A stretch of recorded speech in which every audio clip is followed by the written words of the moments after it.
tornem aquí amb l'entrevista. Doncs començarem l'entrevista amb el Jordi Felipe Álvarez, però abans de començar a fer-li les preguntes i que Enrique ens digui les primeres, per situar una mica els oients, Jordi, com ho definiries? Com ets?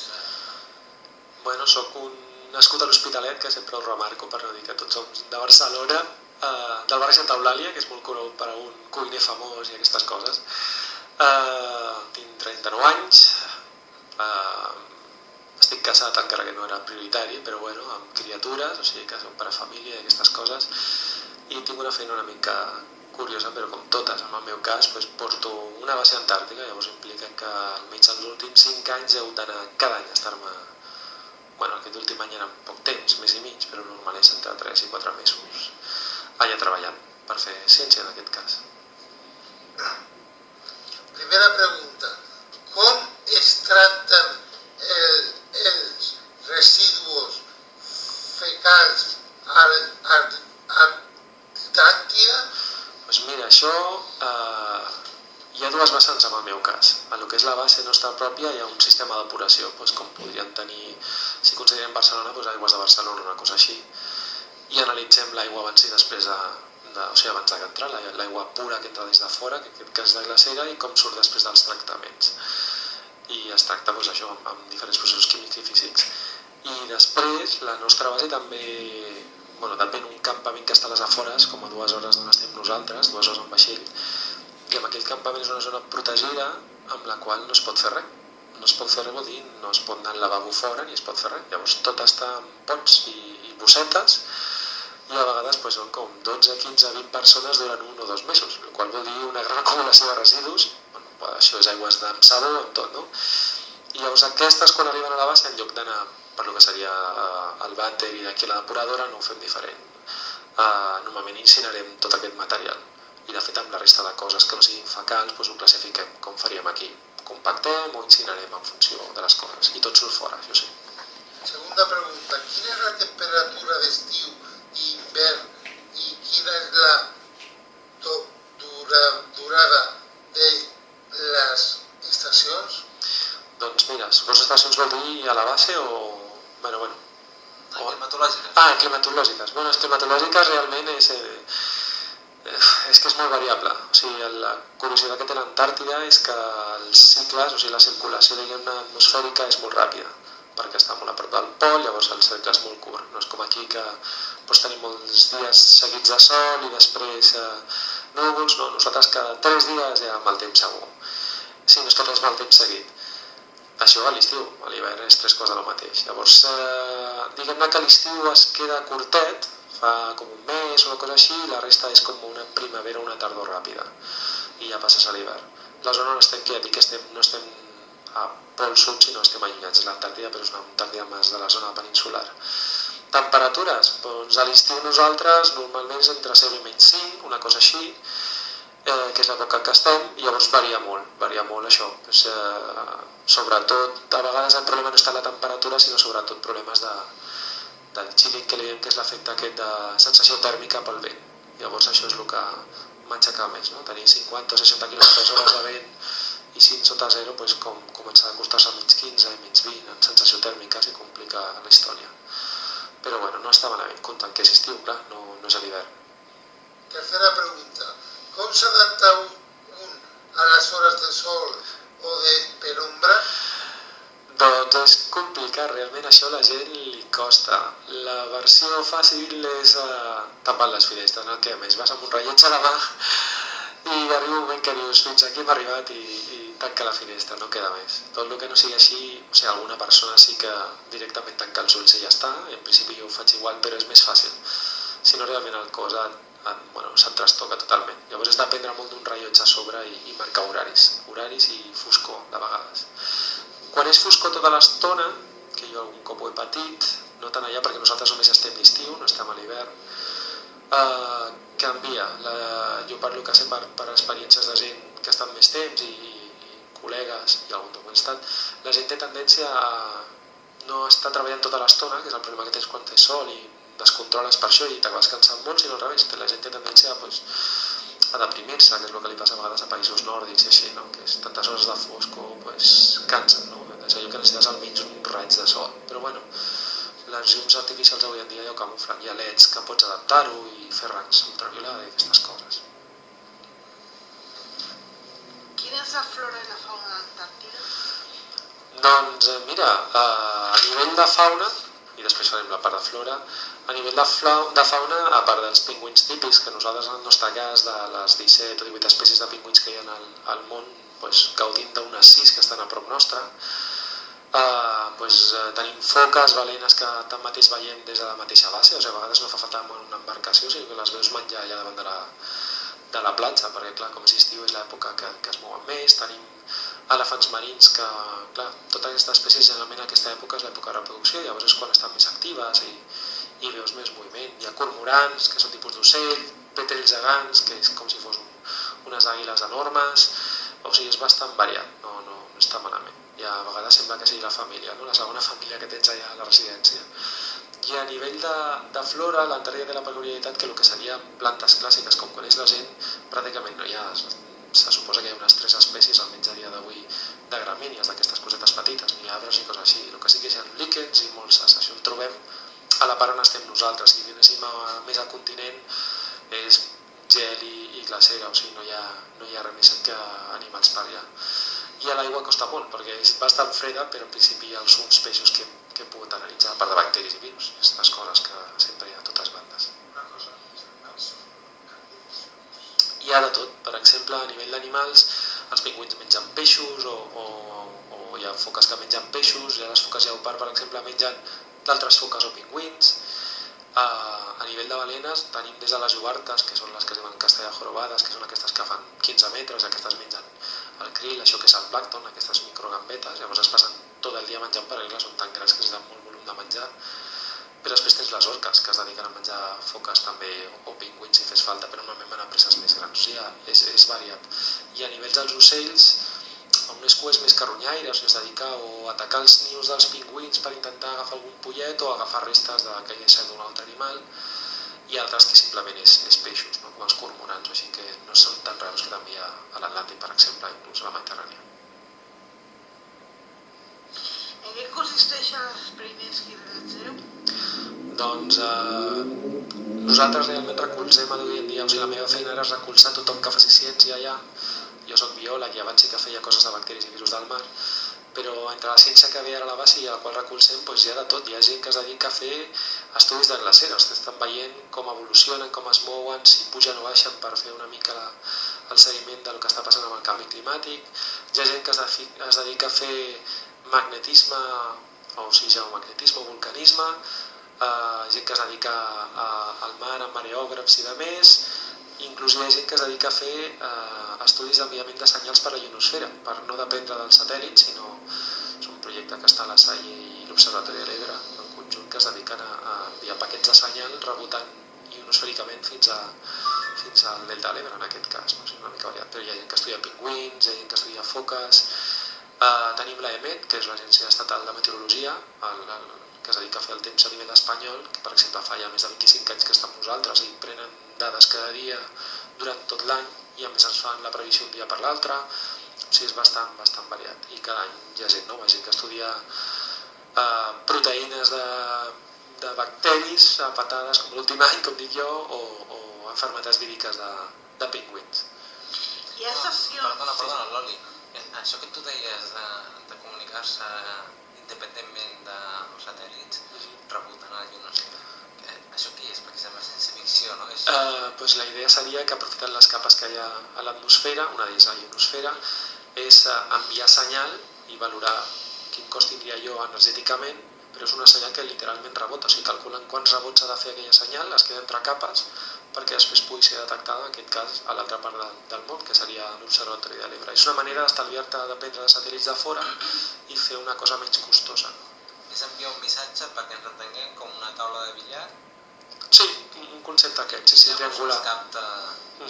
Hi ha X rebots Ara ja fins allà, sí, ja fa uns anys que estan amb nosaltres. Quan serem tenir el Mark Zuckerberg existeix. Home, jo suposo que tant la gent de la Salle com de l'Ebre estarà agraït, no? Nosaltres per la part de l'UTM, nosaltres del TSIC no hi ha problema, els hi podem fer enviar la informació, però sí, són projectes, perquè veieu, no? que és molt variat, o sigui, hi ha gent que, bueno, també hi ha coses a nivell mèdic, no? Cada any s'intenta fer estudis de com evoluciona, com es tracta les idees més, però sortint dels clàssics típics del que seria estudiar comportament animal o mostres bàsiques, no? O sigui, hi ha molta diversitat, a vegades se'n sorprèn inclús els mateixos biòlegs com soc jo o d'altres coses així, o sigui, per exemple, la gent que està estudiant glaceres, aquell grup, el jefe del projecte és un matemàtic, però un dels que ve és no hi ha que fer telecomunicacions, vull dir que dius, si està estudiant glaceres, doncs com ho enfoques, però clar, són modelitzacions, tots són números i vas veient com va, no? Hi ha gent que és de molts àmbits diferents. Hi ha estacions científiques tot l'any? Doncs sí, de fet, estacions, una gran part, per dir la majoria, acostumem a ser d'estiu, que el Pol Sud, com tot l'hemisferi sud, és al revés que és nosaltres, i vol dir que quan aquí és Nadal, nosaltres estem allà baix, és l'estiu del sud, hi ha estacions que estan tot l'any. Això varia molt en funció de necessitats de serveis i de necessitats econòmiques. Hem de pensar que una base que estigui tot l'any, el cost que té durant l'hivern és bastant elevat per una reducció a nivell científic. Vull dir que són períodes de menys interacció amb animals, menys llum, menys aprofitament, però també és veritat que una base continental com pot ser a Mount Scott, la típica base americana que veu la gent a les pel·lícules i mig 80 i aquestes coses, a l'estiu potser pot arribar a més de 500 persones i tot l'any passen 2.000 persones potser, però a l'hivern tenen una quinzena o una vintena. El problema que tenen ells és que segurament tancar aquella base durant 3, 4 o 5 mesos pot ser pitjor que no intentar mantenir-la, no? Perquè potser els equips es perden, no s'agafen o és més costós. Llavors és més pràctic tenir un equip reduït que pugui seguir fent alguna de ciència, però sobretot que és el mínim per seguretat, tant que no li passi tanta gent coses com per poder respectar allò i no tancar-ho. Hi ha altres bases com nosaltres que la nostra ciència està basada en l'època d'estiu i per ara només fem estiu. També és veritat, en l'hivern és més costós per tot, portar material, tot el que implica energèticament i, clar, tots els països fem un balanç entre el que es pot fer i el que no, a nivell econòmic. Com es comunica l'Antàrtida amb la família i la gent? Doncs fins fa uns anys poc, es comunicava poc i malament perquè, bueno, coses curioses, nosaltres per exemple som estar fet a correus, però clar, tothom ens diu com arriben les cartes. Les cartes realment me les emporto jo amb mi, o les fico en una caixa, anem per allà, les segello i les torno, vol dir que 4 mesos més tard o les tinc amb mi o triguen 6 mesos a arribar, no? Sí que és veritat que el telèfon satèl·lit ja fa anys que existeix, però jo recordo la meva primera campanya a l'any 2000, una trucada per satèl·lit era 6 euros, en aquella època eren 1.000 pessetes, però no 6 euros al minut, i no eren pocs diners, llavors la trucada eren 5 minuts en 45 dies. A dia d'avui parlem quasi a diari, inclús des de fa un any tenim un internet, encara que sigui mínim reduït, però ens serveix fer un Skype mínim que ja redueix molt el que és el cost, no? Perquè ja tens el cost implícit de les comunicacions. Després depèn de cadascú, hi ha gent que té tendència a parlar un cop a la setmana i breu, hi ha qui tenim criatures petites i ens surt més a compte parlar poc però cada dia, i això depèn una mica, però realment un s'ho agafa com la vida normal i tampoc té tantes coses a explicar, el dia a dia és molt bàsic de fer feina. Què mengeu? Doncs de tot, i a vegades és complicat, perquè clar, la meva feina és portar el grup i això implica, entre altres coses, encarregar-me de que tothom tingui de tot, incloent el menjar. I intentes, a més, que la gent pugui gaudir d'això i procures conèixer quines són les preferències de cadascú, agafem èpoques concretes com Nadal, Cap d'Any, aquestes èpoques concretes de mirar que si torrons, raïm, etc. Llavors, en general mengem bé i és molt variat.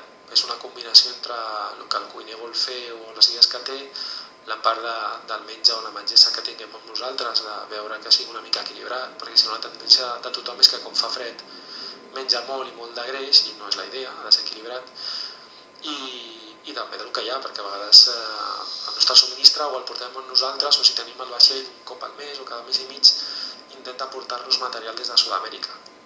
Clar, no tot és tan fàcil de portar, o sigui, patates i coses així bàsiques sí, però les verdures que t'aguantin un mes i mig no és tan fàcil, o la fruita. Llavors has de fer una mica combinació de productes frescos que t'han arribat i coses que s'han de mantenir per més endavant. Però bueno, en general bé, ara com tot, tothom pot tenir queixes de què t'agrada o què no, no? Hi ha gent que no li agrada el peix, a mi sí, és una mica combinant amb tots.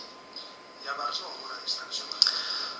Bars nosaltres no tenim, hi ha alguna base que té alguna cosa curiosa. Els americans que jo recordo tenien una hamburgueseria i coses així, els argentins tenen una espècie de cinema petit, cinema parlem d'una sala per 50 o 60 persones amb un projector, nosaltres també tenim un projector, aquestes coses ja fa anys que existeixen. De fet, el que és la diversió varia molt, i varia molt d'un any per l'altre. O sigui, nosaltres, per exemple, el més normal a dia d'avui, amb tot digital, és més fàcil. Antigament hi havia la típica biblioteca i videoteca, amb un munt de DVDs o pel·lícules en VHS i un munt de llibres. A dia d'avui, clar, tot el que és e-books i pel·lícules en digital afavorint que hi hagi més diversitat. Però la gent té tendència igualment a un dissabte per la nit a trobar-se i jugar a cartes, encara sigui al pòquer, apostant simbòlicament i prendre's una copa plegats per desconnectar, però el dia a dia acaba sent el mateix. O sigui, o et juntes, si ve de gust amb algú a jugar a escacs o mirar una sèrie, o tanmateix et poses a llegir una banda, o treballes, o estudies, hi ha gent que estudia anglès o idiomes variats que no siguin anglès, aprofitant aquelles hores que tens després de sopar. Hi ha bones relacions amb les altres estacions científiques? En línies generals sí, o sigui, hi ha una... És curiós i la gent li sorprèn que quan arribes allà és una sensació més de comunitat independentment de la bandera que tinguis, i això és molt maco. O sigui, que tu t'arribi un vaixell brasiler davant de la costa i baixi al revis allà, hola, què tal, com si fossin amics de tota la vida, i et porta alguna cosa i tu li dones quelcom i ho disfrutes i ho gaudeixes, està molt bé. Dic això com nosaltres, que 25 minuts amb Zòdia tenim la sort de tenir una altra base, que en aquest cas és una base búlgara, que a l'inici si a mi m'haguessin dit que tindria tanta relació amb gent de Bulgària m'hagués sorprès, perquè no era el normal que tenia fins a aquell moment, i a dia d'avui és com la segona família. La meva dona sempre li dic que són com els cosins que a més veig cada any, vull dir que els meus cosins propis a vegades no passa això, no? I bueno, està bé, uns aprenen búlgar i altres aprenen espanyol i parlem en anglès i és xulo. I això de tenir ràdio i poder parlar entre bases i sobretot perquè sempre hi ha una codependència, és el sentit de si tu necessites alguna cosa, qui tens més a prop són les altres bases, si és que tens alguna base a prop o algun vaixell, i amb ells els hi passa igual, perquè vulguis que no estàs aïllat. Llavors és molt fàcil que de sobte algú es faci mal i necessites una atenció, o al revés, o simplement m'he quedat sense patates perquè s'han espatllat i el vaixell no m'ha arribat a temps, que no seria el primer temps que alguna base li passa i no ha arribat el material que necessiten i tu li cedeixes combustible o ajudar simplement a fer ciència. Vull dir, sempre és un recolzament entre tots. Davant de les adversitats, en algun moment has pensat en plegar i deixar-ho tot? Cada any i mai, literalment. És estressant, jo reconec que és estressant. Per mi és com tenir una família molt gran que tots depenen físicament de mi. No és que sigui jo el màxim, però sí heu de pensar que quan vaig allà de jefe sóc el responsable de tots ells. I ja no penso tant a nivell de ciència, sinó penso més a nivell físic. O sigui, jo sempre vaig amb la sensació de que, mira, anem a fer ciència, però el primordial és que la gent entri i sobretot surti de coses sense vius, o sigui, que sense problemes. I això, bueno, hi ha gent que està treballant a la glacera 8 i 10 hores al dia durant diversos dies a la setmana i diversos mesos, en un lloc que hi ha escletxes, hi ha fred, hi ha vent, es pot tenir congelació, o pots anar amb el vaixell o amb la barca i caure't a l'aigua, o simplement tenir una apendicitis. Vull dir, és així de fàcil i senzill. O un queixall que s'està fent allà la guitza a la boca. Llavors sempre penso que el primer és que la gent estigui bé i tot vagi bé, i a partir d'aquí, doncs, lògicament, que la ciència funcioni. Llavors jo ho pateixo. Jo reconec que després de 4 mesos o 3 mesos o 2 mesos igual necessito descansar una mica, però fins ara continuo almenys. I ara sense l'Àrtic?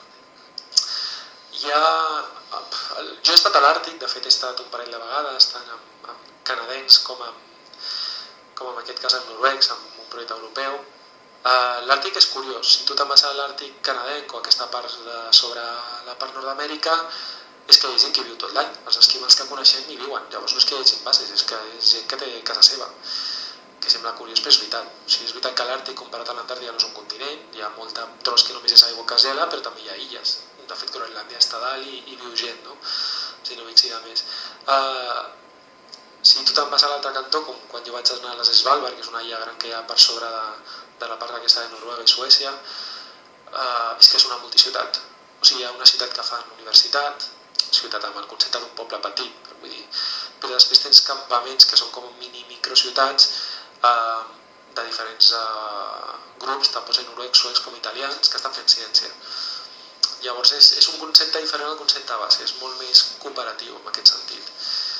I per altra banda, que això sí que ho trobo a faltar, a l'Antàrtida, per exemple, que a les pel·lícules a vegades surt que tenim gossos i aquestes coses, res de res, a l'Antàrtida està prohibit des dels 90 portar qualsevol tipus d'animal o planta o endur-te o treure coses que no siguin per mostres, però tu vas a l'Àrtic i et trobes que tenen gossos per fer muixin. I sembla una tonteria, però trobar-te un gos o tenir una cosa com aquesta impressiona. Sí, antigament s'havia fet, de fet sí. Sí, antigament sí, perquè era la vessant més fàcil, o sigui, els coneixements que tenia la gent que anava a l'Antàrtida venien del que coneixien del nord, no? O sigui, hi ha països del nord, inclús Estats Units o pensant això, Canadà, que agafen tranquil·lament menys 30 o menys 40, tot en base a Montreal, que és una ciutat gran, i així poden tenir un hivern dolent i tenir menys 40, o un hivern no tan dolent i tenir menys 30. Clar, aquí ens ho plantegem a Barcelona i ens agafaria alguna cosa, però ells ho tenen molt normal, i a l'estiu arribes i tens 32 graus, no? I vas a la platja, per dir-ho així. Llavors ells ja estan acostumats i això ho adaptaven molt al sud, però l'Antàrtida fa anys i anys que s'hi va, o sigui, a mitjans del segle XIX era un lloc clàssic per anar a caçar balenes. Llavors tots aquests pescadors que anaven ja estaven acostumats, i els que portaven gossos i de més, però ja dic, des de meitat dels 90 que tot això ja va establir i no hi ha entrada de qualsevol tipus d'animal o planta per contaminar, no? Per mantenir oberts a tot allò. Quines són les diferències entre l'Àrtic i l'Antàrtica? Doncs la primera seria aquest concepte que l'Antàrtida és un continent, vol dir que sota tot aquest gruix de gel i neu, que a vegades és com gairebé, més de 3 quilòmetres, més de 3.000 o 3.500 metres de gruix de neu, o sigui, és força neu allà acumulada, hi ha terra, hi ha un continent. En canvi l'Àrtic no, l'Àrtic és una zona que es gela, on sí que hi ha illes, però no és un continent, o sigui, és una zona que es gela, llavors ni les alçades són les mateixes, i el concepte. Per l'altra banda, l'Antàrtida vol dir un lloc que la gent hi va a viure, no hi ha ningú que sigui d'allà, no? Ja fa anys que no ha nascut ningú a l'Antàrtida, encara que s'ha procurat pels països i així. En canvi a l'Àrtic sí, hi ha comunitats que estan, esquimals que estan allà visquent tot l'any i que és casa seva, no? Que és la cosa més normal. Quan es començarà a extreure mineral i petroli de l'Antàrtica?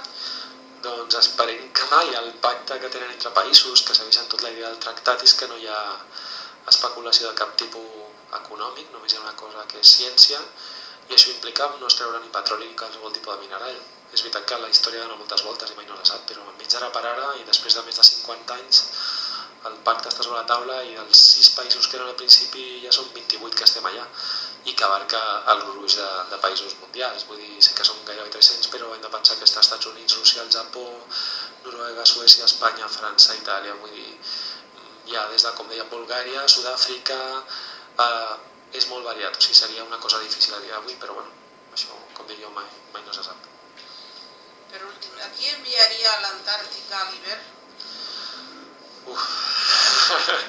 Jo crec que la llista seria molt llarga. Començaria per uns quants polítics que sempre penso que estaria bé que veiessin com funciona tot allò, però tanmateix m'enviaria jo, ja t'ho dic jo, que és una experiència que m'agradaria per fer un canvi. És veritat que la nostra base només és d'estiu i normalment quan he fet ciència sempre hem abarcat aquests períodes perquè jo feia coses d'aigua i havia d'estar desgelada, però potser per la família no ho faria, però sí que m'agradaria alguna vegada estar-me allà una hivernada a l'Antàrtida. Tenen coses divertides, després quan parles amb veterans d'altres bases t'expliquen que fan com una espècie de jocs d'hivern, juguen com li deien, sembla que era el pingüí daurat o el pingüí d'or, fan com una lliga de vídeos entre bases que s'envien, fan com, tens 24 hores per muntar un guió, fer-te un vídeo i enviar-lo entre les bases que estan obertes a l'hivern que vulguin participar, i al millor li donen un premi, no? Que és aquest. Vull dir que hi ha un moviment que els que anem d'estiu no el coneixem, però que també és maco, no? I per veure alguna cosa diferent, estaria bé. Podria dir que al cinema anem a fer-ho a la vessant dura, a la vessant de menys 80 i així. Doncs, moltes gràcies, Jordi, i m'ha estat un plaer escoltar-te, m'ha après moltes coses, i sabem que t'agraden les Jones,